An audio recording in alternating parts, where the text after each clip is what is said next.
Sup? Go. I don't have my green screen right now, so back to the old school. Got your snacks, Adidas, popcorn. Yeah. We took a field trip in middle school to a salt marsh in our town. It was for our science class to study marine life or something like that. I don't even remember.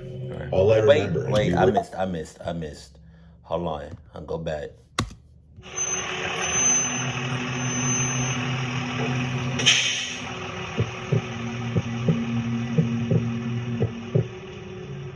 We took a field trip in middle school to a salt marsh in our town. It was for our science class to study marine life or something like that. I don't even remember. All I remember is we were in teams of 2, and our assignment was to take notes of certain things we could see through our binoculars. I was paired with my best friend Jordan. He and I were lagging behind the group because we wanted to sneak off and do our own thing. Alright. So y'all gonna be the first ones to get clucked up on this semi-sus field trip. Not only are y'all in the back of the line, y'all want to drift off, wander off. Okay, cool. I hope y'all know this area, because if you don't, that's tough. When our teacher, Miss Stern, and the 2 other teachers on the trip with us were far enough away, we turned around on the path and went a different way. Jesus. The whole salt marsh was just a large maze of wooden walkways built over the swampy waters. The trip was so mind-numbingly boring to us at our young age that we couldn't stand the assignment anymore. Wow. We went off to explore down the alternate walkway that we weren't supposed to go down. It had a big sign posted up saying something like, "Don't go down this way unless you work for the town." So guess what we did? Signs out the ass. Signs out the ass, and y'all just missed all of that. Oh, you noticed it, but still went about your business. Okay. Nike head ass. Alright, bet. Alright. Alright. Because really, being at the back of the line, that's where the problem was at first. We went down this way. There was a lot of super tall grass everywhere, so we were well hidden from the teachers or the rest of the students. God damn. We walked for a while, till we passed this little shed-sized building that said "Do not enter" on the door. Jesus. We tried the door handle, but it was locked, so we proceeded onward. The more we walked and the more turns we made, the more we realized this place was absolutely ginormous and a literal maze. There came a time where we agreed it was time to head back to the group, because we weren't having much more fun ourselves than we would be with the group. Plus, it was getting late and we'd been gone for a while, and we didn't want to get caught, so we started going back in what we thought was the right direction. But after apparently wrong turn after wrong turn, we admitted to each other that we were lost. Wow. Any sense of direction now was completely gone, and the sun was clearly starting to go down. Panic didn't set in just yet, but we were definitely worried. Time dragged on, and we couldn't find the damn path back to where we came from. Jesus. We tried finding that little building that we had just passed as a sign that we were going in the right direction, but we couldn't. The tall, swampy marsh grass was taller than us and blocked sight of everything. This is y'all fault. The sun was now setting. Cluck There was y'all. no way our class and teachers were still here. This was before cell phones were a big thing, let alone among middle schoolers. We had no way of calling for help, but we refrained from screaming until the sun was practically all the way down and panic now started to set in. Jesus. Suddenly it seemed we weren't alone. Jordan and I started to hear the splashing of water nearby, exactly the sound of someone walking through the probably knee-high water. We started to walk faster down the wooden pathway, and when we stopped again to listen, the splashing was still there, getting louder and closer. We didn't have flashlights, only the moon to light the way. We knew we weren't alone. Something or someone was in the tall grass, hiding, somehow watching us. Jordan basically had a fuck it moment and went to the grass where the splashing was coming from, pushed a bunch of the...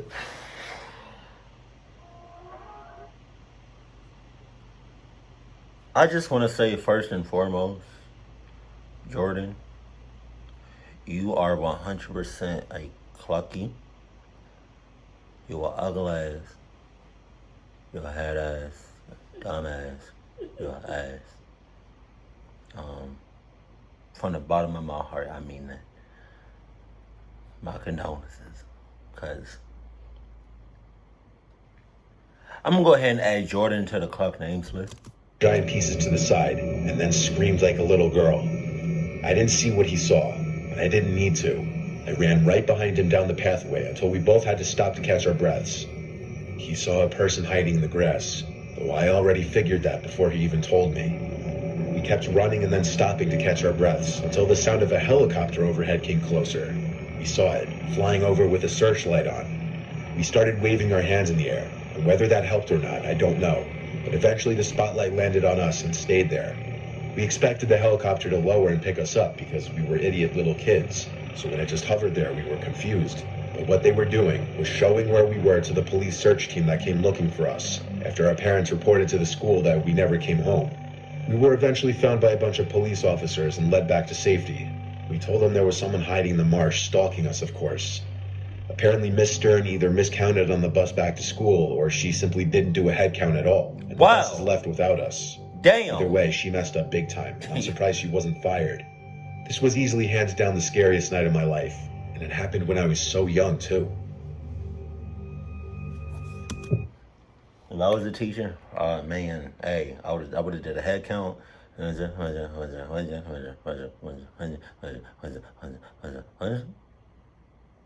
okay. We're missing 2 kids.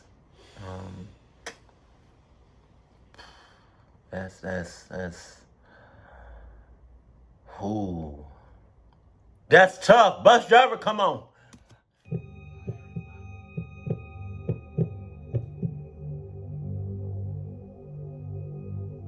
In senior year of high school, we took an end-of-year field trip to Boston for our U.S. history class. Boston. Part of our assignment was following the Freedom Trail and viewing historical sites like the Bunker Hill Monument. There were, of course, some teachers and volunteer chaperones on the trip, but between me and my 2 friends, Sean and Matt, we were all 18, so we easily convinced one of the more chill teachers to just let us go off and do our own thing. So we strayed off into the city and just messed around having fun checking out the place. We checked out Boston Harbor, where we got food at some waterfront restaurant. Then we checked out the Quincy Market and some other historical landmarks. And then finally we ended up at this little cemetery called the Granary Burying Ground. This is where the horror to this story began. There were, of course, a few other people in this little cemetery besides the 3 of us. We weren't exactly that interested in it. We were just walking through it because it was basically one of the major things on the checklist of places that we were supposed to see. Anyway, there was this one guy who caught my attention. He was wearing this old-looking trench coat and a small top hat. It was definitely too warm out to be wearing a trench coat, I know that. He had a gray mustache too, but that's about all I really remember of his appearance. The reason I picked up on him was because he was looking right at me. Oh, he was standing still. Hell no. He wasn't walking along looking at the gravestones like everyone else. I said to my friends in a slight murmur, "Why is this guy looking at me?" as I walked past them, making sure they followed me out of there. As we got back to the street, I told them more loudly that I was being eyed down by some weird-looking old dude. Neither of them took notice, but I didn't want to go back to point the guy out, so we kept walking. We were supposed to meet everyone on the trip at the Quincy. Hell no, I would have made that noticeable. I would've, hey, you. Why are you looking at me like that? I mean, I know I look good, but relax. You know. But still, you don't gotta stare at me like that, like I'm a piece of meat. Jesus. All right. Market at 5, so we started making our way back there. A few minutes into our walk, I turned around for whatever reason to look behind me, and there he was again. Jesus. That old man in the top hat not too far behind me. I noticed him through the crowd. He had on his same neutral, almost unhappy-looking face, his gray mustache covering most of his lips. And yes, it seemed like he was looking at me again. He wasn't even moving. I turned back to face forward and didn't see anything. If it happened again, I'd know something was up. And it did. At the Quincy Market, when we were about to meet with the rest of the group, I saw that man again, far away by a street corner, facing me. He almost blended in with the crowd if it weren't for his top hat. I ran up to Sean and Matt and pressed their shoulders to get them to turn around and look. I pointed at the corner that the man was at not even 10 seconds earlier, and he was gone. I told them that that creepy old dude that I mentioned from the burial ground seemed to be following us and kept looking at us, or at me specifically. I have zero clue where he could have went that quickly, though. It didn't make sense. That night at the hotel, I was having a nightmare in which I was in my bedroom back at home, and I was hiding under my bed, and I could see feet coming closer to the bed until they stopped at the foot of the bed. And then the man in the top hat looked under the bed at me with his neutral blank expression on his face. I woke up only moments later to a loud thump in the hotel room. Jesus. I had no idea what it was. I woke up Matt and Sean and the third guy who was in our hotel room, asking if any of them heard that. No one did but me. I still have no clue what that sound was. Years later, I was going through old photo albums with my grandparents around Christmas time, and I stopped on one page where there was a very familiar looking man in one of them. He was wearing a very similar, if not the exact same type of top hat as the man in Boston all those years ago. He also had the same gray mustache and neutral expression on his face. I asked my grandparents who it was, and they told me he was my grandma's father. Now, I'm not saying I saw my grandma's dead dad that day in Boston, but the resemblance was so uncanny that I'm almost positive my mind was playing tricks on me. That whole series of events still freaks me out to this day. Maybe he watching over you, but still, Jesus. This takes place back in November of 2013. I was in the 9th grade, and I went on a field trip with my Boy Scout troop to Alcatraz Island. For those of you who don't know, Alcatraz Island is a famous prison in the middle of the San Francisco Bay. We had the opportunity to sleep on the island in the prison cells. A few of my friends from the troop and I had elected to go, seeing as this was a once-in-a-lifetime opportunity. We arrived on a ferry around 2 p.m. or so. Our tour guide was telling us about the history of the island and how there were a couple of men who once managed to escape and tried to swim away, but they were never found. Hell no. The common belief is that they drowned, which is very likely because not only is it a far swim, but San Francisco is very windy and the water from the bay is super cold, so hypothermia is also a likely cause of death. As the tour went along, my friends and I were joking around about how this place was haunted. To make things even more thrilling, our tour guide decided to wait until midnight to take us to the execution area in the hospital. Not only is it haunted, but your tour guide is a clucky. My friends Ash, Steve, and I kept trying to scare each other every opportunity we got. Like I hid behind one of the dark corners and popped out when Steve was approaching. Eventually, we made our way to the execution room. Ash and I immediately picked up on how bad it smelled, but nobody else could smell anything, and the guide had said that the execution room hadn't been used in at least 100 years. Keep in mind that Alcatraz has been decommissioned since the 1960s. Plus, the bodies are taken away after execution, so the smell would only make sense if there were rotting corpses. Sure, there were some bloodstains, but they were like 100+ years old. Ash noted that it was weird that no one else could smell what we had smelled, and I joked around saying maybe some spirit is trying to freak us out or something. We went to the hospital next, and I could have sworn I heard some sort of whispering. Ash and I immediately looked at each other as we heard the sounds, and the lights started to flicker at the same time. The guy told us that the lights always flickered, and then he started to explain how the mentally insane would usually come to the hospital, and how there was once this crazy inmate who always would whisper when he spoke. Oh my It God. kind of paralleled us hearing those weird whispering sounds. Later on, a bunch of us played cards in the scout named Kevin's cell. It was definitely quite the experience to play cards in a prison cell, I must say. It was around 3 a.m. when Ash asked me to go with him to the bathroom. I agreed, so we made our way over there. I had finished before him, so I waited outside while Ash was finishing up. I had been waiting for him for a while, pacing back and forth, so I decided to go back into the bathroom and check on him. I could hear the sink running, accompanied by the paper towel dispenser. Ash, are you almost done? I asked. The moment I said that, the sink shut off, and I heard a slam from one of the stall doors closing. Ash, I called out. No response.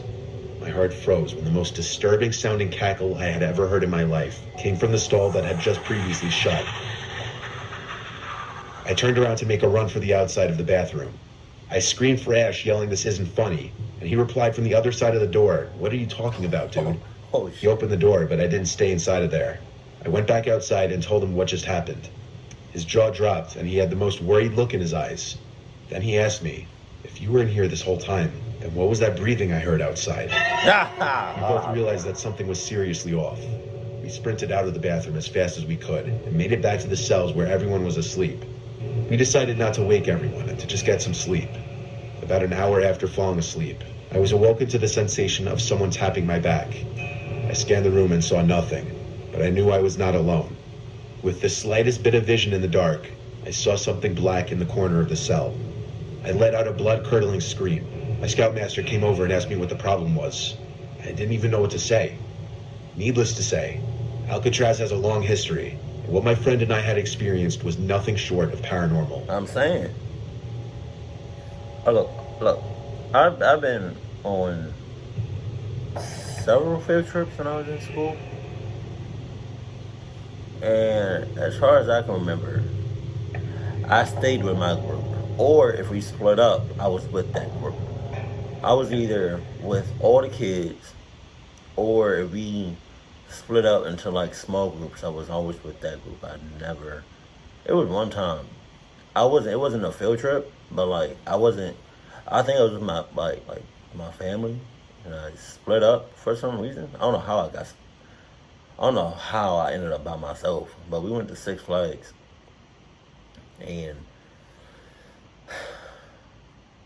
somehow I just thought about just going to the front entrance, and I just stayed there. Uh, I don't know if I had a cell phone or not, but the point I'm trying to make is like, if you're on a field trip, right, just stay with your peoples, please.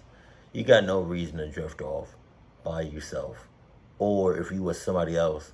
Still, even if you with somebody else, don't drift off. Just don't, because 10 times out of 10, you will get clucked up in all your holes. No condom necessary. Blood everywhere. It's a massacre. Um, so yeah, it's just that simple, you know. Also, you also want to make sure that everybody in your group is not a clucky either, because in these stories that I just heard, some of the teachers or the person that was in charge, they was clucked themselves too. Cause how you not gonna do a head count before and after? That was ridiculous. But if y'all want me to react to, let me know what you want me to react to next in the comment section below. But as always, keep it cool, keep it classy, and I love you. Stay happy.